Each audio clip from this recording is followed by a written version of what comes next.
Nakarating na ako sa paanan ng bundok. Dito ay may maliit na baryo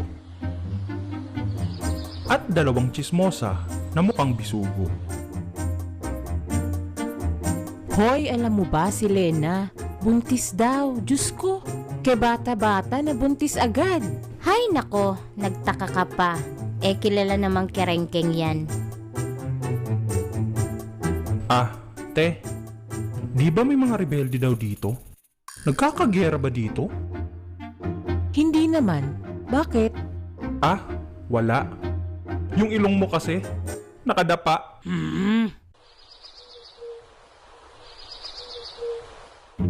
Tutuloy na sana ako nang biglang, Manong! piste. Anong manong? Mukha ba akong matanda? Naku, pasensya na ho.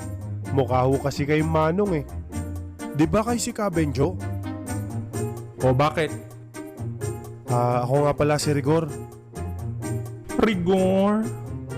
Di ba kayo yung nakapatay sa manananggal? Hoy! Masamang magbintang Itinali ko lang yung manananggal.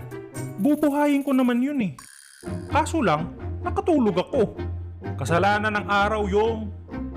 Ganun ba? Ano kasi? Tuwing gabi, may umaaligid sa aming aswang. Yung asawa ko kasi buntis. Tulungan mo naman kami oh.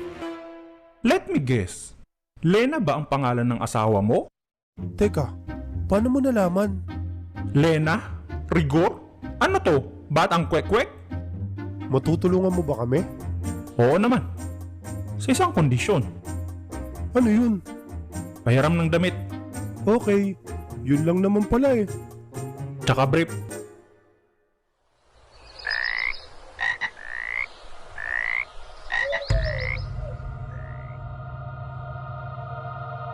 Magandang gabi ho, Kabenjo.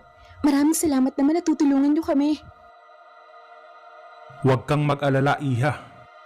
Ang importante, yung mahalaga. Ano ho ba yung gagawin natin, Kabenjo? Maghihintay tayo na dumapo siya sa bubong. Kapag nandyan na siya, bahala na kayo dun. Ang labo naman noon. Joke lang. Kapag dumapo siya, hihilahin ko ang dila niya. Tapos,